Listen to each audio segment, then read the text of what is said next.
हमारे एक ऊर्जा मंत्री हैं माननीय मंत्री जी ए.के. शर्मा जी, उनके सामने व्यापारी लोग पहुंचे। उन्होंने कहा 21 घंटे से लाइट नहीं आ रही, 21 घंटे से लाइट नहीं आ रही, व्यापार बर्बाद हो रहा है, बच्चे रो रहे हैं, हमको गर्मी में बिजली दे दो। मंत्री जी ने कहा जय श्री राम, बजरंग बली की जय, और गाड़ी में बैठ के चले गए। मातृभूमि की वंदना हिंदुस्तान के एयरपोर्ट को बेच के नहीं हो सकती, मातृभूमि की वंदना रेल को बेच के नहीं हो सकती, सेल को बेचकर नहीं हो सकती, समुद्री तटों को बेचकर नहीं हो सकती, कोयला और गैस को बेच के नहीं हो सकती, हिंदुस्तान की जमीनों को बेच के नहीं हो सकती। तुम लोग मातृभूमि को बेचने वाले लोग हो, तुम मातृभूमि की वंदना करने वाले लोग नहीं हो। खड़गे साहब, उनके मुंह से नो पॉइंट ऑफ दलित शब्द निकल गया, दलित शब्द निकल गया। पूरी की पूरी भारतीय जनता पार्टी हाउस में खड़े होकर विरोध करने लगी। दलितों से इतना चिढ़ है आपको? क्या दलित भारत माता के बच्चे नहीं? क्या पिछड़े भारत माता के बच्चे नहीं? क्या आदिवासी भारत माता के बच्चे नहीं? अगर दलितों, पिछड़ों, आदिवासियों की बात होगी तो आप विरोध करेंगे। वंदे मातरम का नारा लगाकर लोग जेल गए, लाठियां पड़ी उनको। मैं आपके माध्यम से इस सरकार से पूछना चाहता हूं, आरएसएस के 4 लोगों का नाम बताओ जो वंदे मातरम नारा लगा के जेल गए, उनका नाम बताओ आप। मैं आपसे यह कहना चाहता हूं कि आपने तिरंगे का विरोध किया, राष्ट्रगान का विरोध किया, वंदे मातरम आपने लगाया नहीं कभी। कोई आपका व्यक्ति देश की आजादी के आंदोलन में जेल नहीं गया कभी। आपने कोई देश के लिए, हमारे यहां अवधि में कहावत है, नाखून कटाए के शहीद ना बना भैया। तू तो नाखूनों नहीं कटाया भैया, बिना नाखून कटाए शहीद बना चाहता है, बिना नाखून कटाए शहीद। ऐसे काम नहीं चलेगा सर।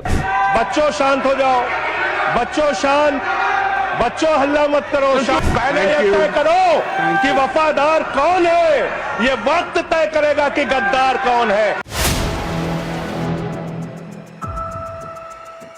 वंदे मातरम सर, आपका बहुत बहुत आभार कि आपने वंदे मातरम जैसे महत्वपूर्ण विषय पर मुझे अपनी बात कहने का अवसर दिया। मान्यवर, मैं सोच रहा था कि वंदे मातरम के बारे में उसके 150 वर्ष पूरे होने पर यह चर्चा सरकार के द्वारा क्यों प्रायोजित कराई जा रही है। एक तो यह अच्छी बात है कि देशभक्ति की भावना का विकास सबके अंदर हो, वंदे मातरम के महत्व को सारे देश के लोग समझें, नौजवान समझे, किसान समझे, मजदूर समझे, पढ़ा लिखा समझे, गैर पढ़ा लिखा समझे। यह अच्छी पहल है। लेकिन मैं साथ ही साथ यह भी सोच रहा था तो एक घटना मुझे याद आई मान्यवर। वो घटना थी उत्तर प्रदेश की। हमारे एक ऊर्जा मंत्री हैं माननीय मंत्री जी ए.के. शर्मा जी, उनके सामने व्यापारी लोग पहुंचे। उन्होंने कहा 21 घंटे से लाइट नहीं आ रही, 21 घंटे से लाइट नहीं आ रही, व्यापार बर्बाद हो रहा है, बच्चे रो रहे हैं, हमको गर्मी में बिजली दे दो। मंत्री जी ने कहा जय श्री राम, बजरंग बली की जय, और गाड़ी में बैठ के चले गए। मैं आपके माध्यम से सरकार से पूछना चाहता हूं, क्या भगवान श्री राम ने आपको कहा है कि आप नाकारे और निकम्मे हो जाइए और जनता को अंधेरे में रखिए, बिजली ना दीजिए? यह क्या भगवान श्री राम ने आपको कहा है? यह शिक्षा आपको भगवान श्री राम ने दी है? मान्यवर, मुझे वंदे मातरम आम आदमी पार्टी की रैलियों में, आम आदमी पार्टी की सभाओं में भारत माता की जय और वंदे मातरम जोर जोर से लगाए जाते हैं। किसी दिन लगाने का मन हो तो आ जाना हमारी पार्टी के कार्यक्रम में, आपसे ज्यादा तेजी के साथ वहां पर वंदे मातरम लगाएंगे। सदन में भी लगाना चाहते हो लगाओ। तो आप इन नारों के पीछे, ये नारे देशभक्ति के हैं, ये नारे देश की रक्षा के हैं, ये नारे देश को आजादी दिलाने के लिए हैं। ये नारों के पीछे अपने गुनाहों को छिपाने के लिए नारे नहीं है, मैं कहना चाहता हूं माननीय। और आप क्या कर रहे हैं? आप इन नारों के पीछे अपने गुनाहों और अपराध को छिपाना चाहते हैं। वंदे मातरम का मतलब क्या है? वंदे मातरम का मतलब है मातृभूमि की वंदना। मातृभूमि की वंदना। हम मातृभूमि की वंदना करते हैं, तो आप कैसे मातृभूमि की वंदना कर रहे हैं? अरे 1 रुपए में तो एक आम नहीं मिलता। आपने 1 रुपए में अडानी को 1050 एकड़ जमीन और 10 लाख आम और लीची के पेड़ दे दिए। ये मातृभूमि की वंदना, ये आपकी मातृभूमि की वंदना है। आप मातृभूमि को बेचकर मातृभूमि की वंदना कर रहे हैं। ये मातृभूमि की, आज वंदे मातरम पे ही बात करूंगा सर। मातृभूमि की वंदना, मातृभूमि की वंदना हिंदुस्तान के एयरपोर्ट को बेच के नहीं हो सकती। मातृभूमि की वंदना रेल को बेच के नहीं हो सकती, सेल को बेचकर नहीं हो सकती, समुद्री तटों को बेचकर नहीं हो सकती, कोयला और गैस को बेच के नहीं हो सकती, हिंदुस्तान की जमीनों को बेच के नहीं हो सकती। तुम लोग मातृभूमि को बेचने वाले लोग हो, तुम मातृभूमि की वंदना करने वाले लोग नहीं हो। मान्यवर, वंदे मातरम पे ही सुनिए। आज वंदे मातरम के अलावा कुछ बोलूंगा ही नहीं। मातृभूमि की वंदना, इस मातृभूमि की वंदना में जब यहां पे लीडर ऑफ द अपोजिशन बोल रहे थे, मान्यवर, honourable I am not yielding sir, I am not yielding sir, sir I am not yielding sir, I am not yielding sir.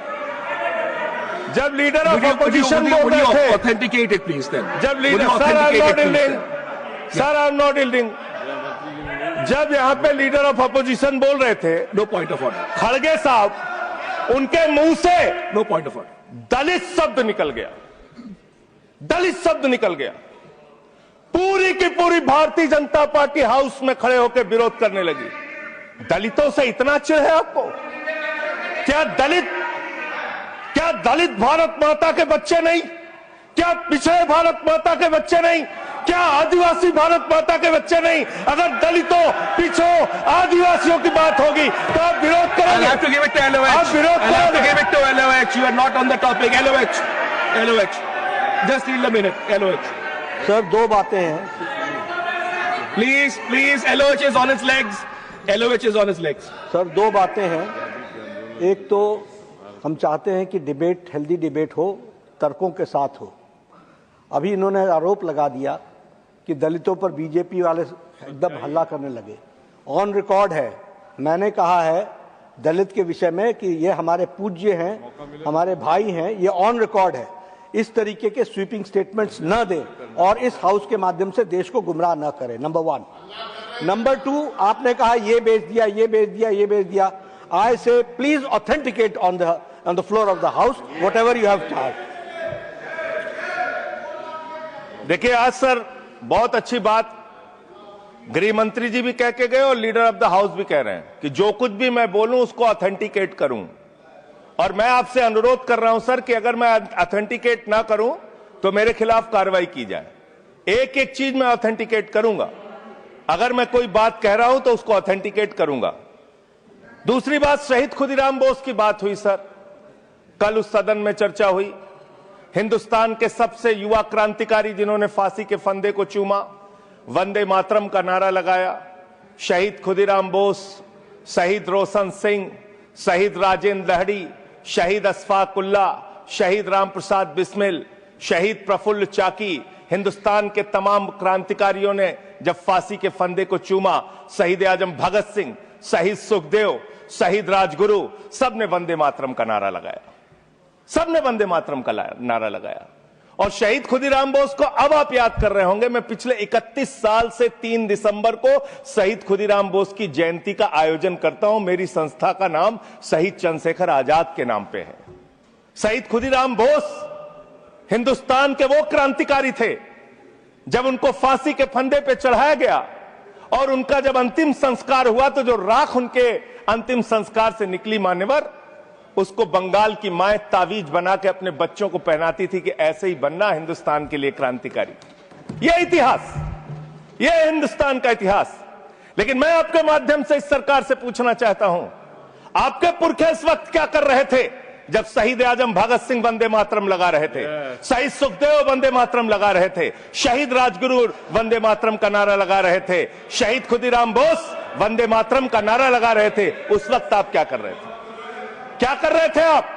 Vande Mataram का नारा लगाकर लोग जेल गए, लाठियां पड़ी उनको। मैं आपके माध्यम से इस सरकार से पूछना चाहता हूं, आरएसएस के 4 लोगों का नाम बताओ जो वंदे मातरम नारा लगा के जेल गए, उनका नाम बताओ आप। 4 लोगों का नाम बताओ आप, अपने 4 पुरखों का नाम आप बताओ। आप नहीं बता सकते क्योंकि आजादी के आंदोलन में आपका कोई इतिहास नहीं, आजादी के आंदोलन में आपका कोई इतिहास नहीं, यही आपकी कुंठा है। तो इसलिए कभी आप कहते हो सरदार वल्लभ भाई पटेल आपके हैं। अरे भैया, सरदार वल्लभ भाई पटेल ने आरएसएस के ऊपर बैन लगाया था, यह रिकॉर्डेड हिस्ट्री है। और जब 18 महीने जेल में रखा गया आरएसएस के लोगों को राष्ट्रपिता महात्मा गांधी की हत्या के अपराध में, जब उनको छोड़ा गया, बैन हटाया गया, तो उसमें शर्त लगाई कि आप राष्ट्रीय ध्वज को मानेंगे, यानी कि आप तिरंगे झंडे को भी नहीं मानते थे। आपने 52 साल तक हिंदुस्तान का तिरंगा झंडा आरएसएस के मुख्यालय पे नहीं फहराया सर, नहीं फहराया। और 3 लोगों ने आरएसएस के मुख्यालय पर जब ये झंडा फहराया, उन तीनों के नाम मैं पढ़ रहा हूं, विजय, उन्मत, दिलीप, इन तीनों लोगों के खिलाफ आरएसएस ने एफआईआर दर्ज कराई। किस अपराध में? कि हमारे दफ्तर में तिरंगा क्यों फहरा दिया। और कितने साल तक मुकदमा लड़े? 13 साल तक मुकदमा लड़े। यह है आपकी असलियत। आप तिरंगे का विरोध करते हैं, भारत के राष्ट्रीय ध्वज का विरोध करते हैं। जो लोग तिरंगे और राष्ट्रीय ध्वज का विरोध कर सकते हैं, वो भारत माता के सच्चे सपूत नहीं है, वो नहीं है हमारे निगाह में। और मैं आपको बताता हूं सर, ये है 28 दिसंबर 1949 का ऑर्गेनाइजर पत्र। इसको भी रखूंगा क्योंकि आज गृह मंत्री जी और लीडर ऑफ द हाउस दोनों कह के गए, रिकॉर्ड पे सारी चीजें आनी चाहिए, इसको रिकॉर्ड पे रखना चाहिए। इतिहास देश को पता चलना चाहिए, किन लोगों ने देश के साथ गद्दारी की, किन लोगों ने तिरंगे का विरोध किया, किन लोगों ने राष्ट्रगान का विरोध किया। आपको ये पढ़ के सुनाना चाहता हूं, ये ऑर्गेनाइजर है, क्या लिख रहा है। What is the moral sanction behind government's choice of Jan Gana Man, except that it can be made an item of entertainment? आप राष्ट्रगान का विरोध कर रहे हैं, आप भारत के राष्ट्रगान का विरोध कर रहे हैं। आपके मुख्य पत्र में भारत के राष्ट्रगान का विरोध लिखा गया है। इसके लिए भारत के प्रधानमंत्री को और पूरी की पूरी भारतीय जनता पार्टी को, जो अपने आप को आरएसएस को अपना आदर्श मानती है, पूरे देश से माफी मांगनी चाहिए। ये रिकॉर्ड पे लाऊंगा सर, इसको रख लीजिएगा, ये रिकॉर्ड पे रखा जाए। मान्यवर, फिर से बोल दे रहा हूं, 28 दिसंबर 1949 ऑर्गेनाइजर अखबार जो आरएसएस का मुख्य पत्र है, और इस आरएसएस के मुख्य पत्र में फिर से लिख दे रहा हूं, फिर से पढ़ दे रहा हूं क्या लिखा हुआ है। What is the moral sanction behind government's choice of Jan Man? Unnecessary it will get provoked. It can be made an item of entertainment. Please continue. ये लिखा हुआ। Sanjay ji unnecessarily provoke. Continue. अच्छा सर, मैं आपसे ये कहना चाहता हूं कि आपने तिरंगे का विरोध किया, राष्ट्रगान का विरोध किया, वंदे मातरम आपने लगाया नहीं कभी। कोई आपका व्यक्ति देश की आजादी के आंदोलन में जेल नहीं गया कभी। आपने कोई देश के लिए, हमारे यहां अवधि में कहावत है, नाखून कटाए कि शहीद ना बना भैया। तू तो नाखूनों नहीं कटाया भैया, बिना नाखून कटाए शहीद बना चाहता है, बिना नाखून कटाए शहीद। ऐसे काम नहीं चलेगा सर। जिन्ना का भी जिक्र कल दूसरे सदन में हुआ, प्रधानमंत्री जी ने जिक्र किया। जिन्ना के साथ आपके कितने गहरे और मधुर संबंध थे, क्या इस देश के लोगों को पता है? नहीं पता, मैं बताता हूं। श्यामा प्रसाद मुखर्जी जी फजलुल हक की गवर्नमेंट में फाइनेंस मिनिस्टर थे, और फाइनेंस मिनिस्टर रहते हुए उन्होंने अंग्रेज गवर्नर को चिट्ठी लिखी थी। Shyama Prasad followed this and told Governor Herbert the administration of the Bengal province should be carried on in such a manner that in spite of the best efforts of the Congress, this Quit India movement will fail. ये चिट्ठी लिखी है। आपने भारत छोड़ो आंदोलन के खिलाफ आपके नेता, जनसंघ के पहले राष्ट्रीय अध्यक्ष और तत्कालीन गवर्नमेंट में जो वित्त मंत्री थे, उन्होंने चिट्ठी लिखी अंग्रेज गवर्नर को और कहा कि भारत छोड़ो आंदोलन जो हिंदुस्तान के क्रांतिकारियों का आंदोलन था, जो देश की आजादी का आंदोलन था, वो आंदोलन कुचल देना चाहिए, खत्म कर देना चाहिए। ये है रिकॉर्डेड हिस्ट्री आपकी। ये आपको आपके बारे में पूरे देश को पता रहना चाहिए।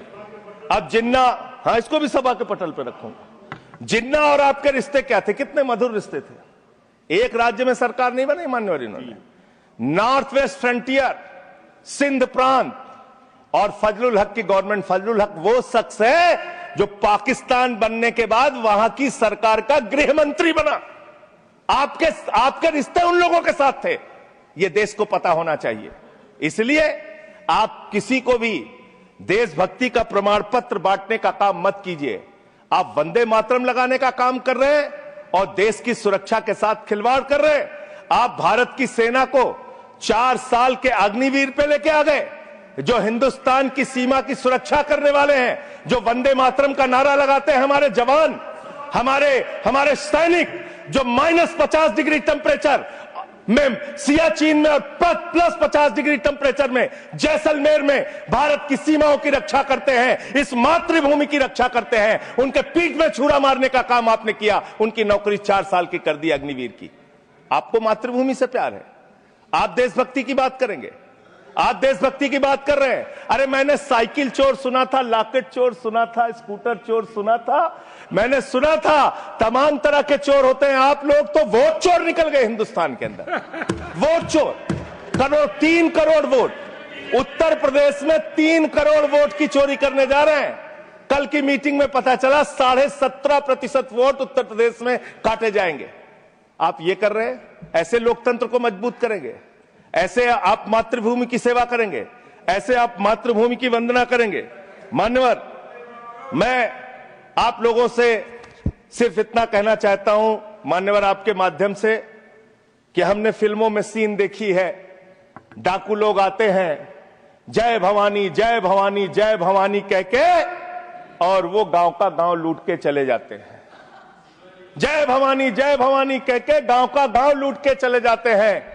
हम इस देश के अंदर किसी भी सरकार को वंदे मातरम और भारत माता की जय लगाकर देश को लूटने की इजाजत नहीं देंगे। वंदे मातरम लगाएंगे, भारत माता की जय लगाएंगे, जय हिंद भी कहेंगे, राष्ट्रगान भी कहेंगे, वंदे मातरम भी गाएंगे, लेकिन देश के साथ गद्दारी और धोखेबाजी नहीं करने देंगे। आपको नहीं करने देंगे। ये देशभक्ति के नारे हैं, ये देशभक्ति के नारे हैं। आप बेरोजगारी पे बात नहीं करना चाहते, महंगाई पे बात नहीं करना चाहते, दलितों का मंदिर में प्रवेश वर्जित है, कहीं उनको रोका जा रहा है, उस पर बात नहीं करना चाहते, पिछड़ों का शोषण हो रहा है, उस पर बात नहीं करना चाहते। आपने मातृभूमि की सेवा यह की है कि आज हिंदुस्तान के ऊपर 200 लाख करोड़ रुपए का कर्जा है, 200 लाख करोड़ रुपए का कर्जा। आपने हिंदुस्तान को आज इस स्तर पे पहुंचाने का काम किया है। और दूसरी बात मैं पूछना चाहता हूं आपके माध्यम से मान्यवर, इस देश में मजदूर भी हैं, किसान भी हैं, आदिवासी भी हैं, दलित भी हैं, पिछड़े भी हैं, सवर्ण भी हैं, सब में अनपढ़ है, सब में भारी संख्या है जो पढ़े लिखे नहीं है, जिनको संस्कृत का ज्ञान नहीं है, जो नहीं पढ़ सकते वंदे मातरम। तो आप उनको कह रहे हैं कि वो देशभक्त नहीं है। मैं आपके माध्यम से कहना चाहता हूं, वो देश को लूटने वाले अडानी जैसे पूंजीपतियों से ज्यादा बड़े देशभक्त हैं, जो अपने बच्चों के लिए श्रम करते हैं, मजदूरी करते हैं, कुली का काम करते हैं और अपने बच्चों का पेट भी पालते हैं, देश की भी सेवा करते हैं। वो आपसे ज्यादा देशभक्त हैं। उनकी देशभक्ति को आप इससे चेक करने का काम मत कीजिए, उससे परीक्षा करने का काम मत कीजिए। मान्यवर, मैं अंत में एक और बयान आया, उसका जिक्र करके अपनी बात को खत्म करूंगा। अभी एसआईआर की प्रक्रिया के तहत उत्तर प्रदेश के मुख्यमंत्री ने कहा कि डिटेंशन सेंटर बनाए जाएंगे। 80 लाख लोगों के वोट आपने बिहार में काट दिए, वहां कितने घुसपैठिए मिले आपको? अरे भाई, ये भी मातृभूमि की बात हो रही है। आप लोग चाहते हैं बांग्लादेशी यहां पे आ जाएं, मातृभूमि की सुरक्षा को खतरा हो जाए? आपको तो चिंता वही है ना, वही तो बात कर रहा हूं। कितने बांग्लादेशी घुसपैठिया मिले? कितने बांग्लादेशी घुसपैठिया मिले? कितने बांग्लादेशी घुसपैठिया मिले? मात्र 315, जिसमें नेपाल के बाकी लोग सिर्फ 78 मुसलमान मिले। वहां 80 लाख लोगों के आपने वोट काट दिए। अब आप कह रहे हैं उनको डिटेंशन सेंटर में रखेंगे। उनको डिटेंशन सेंटर में आप रखेंगे जो हिंदू हैं, जिनके जो पूर्व आईएएस हैं। आप इस देश का सिर्फ माहौल बिगाड़ना चाहते हैं। आप इस देश को सिर्फ नकली नारों के पीछे सिर्फ आप अपने आप को छिपाना चाहते हैं। वंदे मातरम देशभक्ति का नारा है, भारत माता की जय देशभक्ति का। हां, दिल्ली में तो काटोगे ही आप, ठीक ही कह रहे हो, पहले से ही नियत बता दिया। दिल्ली की हालत तो कर दी आपने। अरे इसमें क्या लिखा हुआ है? इसमें क्या लिखा हुआ है? सुजलाम सुफलाम, सुजलाम सुफलाम, शुद्ध जल शुद्ध फल और मधुर वाणी। मधुर वाणी, मधुर वाणी कौन बोल रहा है? देश के प्रधानमंत्री मधुर वाणी बोल रहे हैं। मुजरा जैसे शब्दों, अरे भाई, इसी वंदे मातरम की सेकंड्स रह गए सर, वंदे मातरम की तो बात कर रहा हूं। हमारे पास और टाइम है सर, टाइम है सर। सर मधुर वाणी, मधुर वाणी, मधुर वाणी। सर जहरीली हवा और जहरीला पानी दिल्ली में दे रहे हैं। हमारे पूर्वांचल के भाइयों के ऊपर बुलडोजर चला रहे हैं। सर मेरे टाइम में से काट लीजिएगा, पार्टी टाइम में से काट लीजिएगा, प्लीज पार्टी टाइम में से काट लीजिएगा। सर हमारी पार्टी का टाइम 24 मिनट है। प्लीज वन सेकेंड दिल्ली को, संजय जी, दिल्ली को आप one second honourable members, one second, शांत हो जाओ। माननीय संजय जी, कंक्लूड करिए, आपका समय खत्म हो रहा है। 24 मिनट मेरा टाइम है। प्लीज, मैं अपने माननीय Neeraj ji, please, he is concluding, please conclude. 10 second sir, please conclude. आपका समय समाप्त हो गया। सर मेरी पार्टी का समय 24 मिनट है। ठीक है, मेरी पार्टी का समय 24 मिनट है। और कोई स्पीकर नहीं है आपके? स्पीकर एक और है, उनमें से आप काट लीजिएगा समय। मैं कह रहा हूं ना, हाँ, ये हमारा अधिकार है, पार्टी का अधिकार है। तो मान्यवर, 10 महीने में आपने दिल्ली की वो हालत कर दी। जहरीली हवा यहां पर आने लगी। दिल्ली को आपने दुनिया का सबसे प्रदूषित शहर बना दिया। बच्चों शांत हो जाओ, बच्चों शांत, बच्चों हल्ला मत करो, शांत हो जाओ। अरे मैं एक मुख्यमंत्री इन्होंने बनाया है, कंक्लूड करिए सर। एक मुख्यमंत्री बनाया इन्होंने, प्लीज, खत्म कर रहा हूं। प्लीज, एक मुख्यमंत्री बनाया है जिसको ये नहीं मालूम कि AQI होता क्या है। कंक्लूड करिए। वो टेम्परेचर बता रही है। ये हालत है। तो इसलिए मैं अंत में इन्हीं लाइनों के साथ कि पहले ये तय करो कि वफादार कौन है। ये वक्त तय करेगा कि गद्दार कौन है। ये वक्त तय करेगा कि गद्दार कौन है। पहले ये तय करो कि वफादार कौन है। ये वक्त तय करेगा कि गद्दार कौन है। वंदे वंदे थैंक यू, वंदे वंदे वंदे वंदे वंदे वंदे। कोई बीजेपी वाला वंदे मातरम नहीं लगाया सर। Thank you.